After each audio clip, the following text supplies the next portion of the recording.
দিনহাটা 7 নম্বর বিধানসভা কেন্দ্রের তৃণমূলের কর্মী সভায় নাম না করে প্রাক্তন মন্ত্রী রবীন্দ্রনাথ ঘোষ, প্রাক্তন সাংসদ পার্থপ্রতিম রায়ের কড়া সমালোচনা করলেন উত্তরবঙ্গ উন্নয়ন মন্ত্রী উদয়ন গুহ।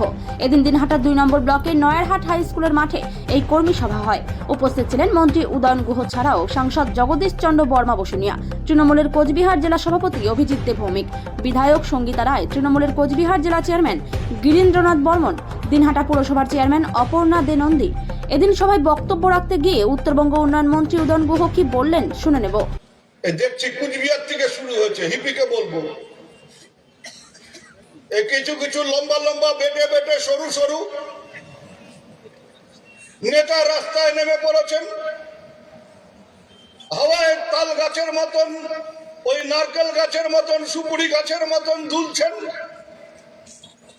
আর কি করে দলের জেলা নেতাদের ছোট করা যায়, কি করে কে প্রার্থী হবে সেটা এখন থেকে ঘরে বসে ঠিক করছেন, প্রার্থী তালিকা তারা তৈরি করছেন। এই লোকগুলো দলের ভালো করছেন না।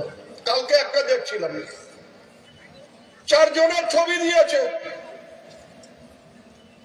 ফেসবুকে, 4 জনের ছবি দিয়ে লিখেছে আমরা ভীম, অর্জুন, নকুল, সহদেব। ঠিকই বলেছেন, ভীম, অর্জুন, নকুল, সহদেব।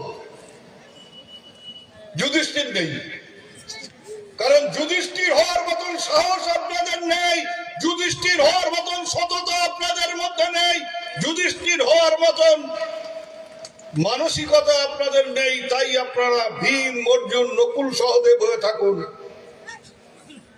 আমরা চেষ্টা করব যুধিষ্ঠির হওয়া।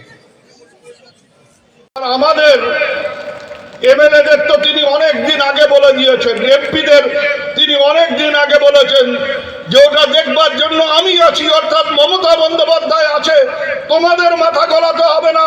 কোন নেতা যদি ঘরের ব্যাপারে মাথা গলায়, তিনি হয়তো আপনাদের সামনে এসে বলতে পারেননি, কিন্তু আমাদের বলেছেন কোন নেতা যদি মাথা গলায় তাহলে তার স্থান দলে নেই, পরিষ্কার ভাবে জানিয়ে দিয়েছে। কাজেই আমরা মাথা গলাই না। আমার কাছে যখনই যে যায় গিয়ে আবার যোজনার কথা বলে, আমি বলি আমার কিছু করার নেই, আপনি ঘর পান, আমি চাই। প্রকৃত গরিব, সত্যিকারের গরিব, তিনি যেন ঘর পান। কিন্তু যার ক্ষমতা আছে, যার ক্ষমতা আছে ঘর করার, যার বাড়িতে ইতিমধ্যে একটা ঘর তৈরি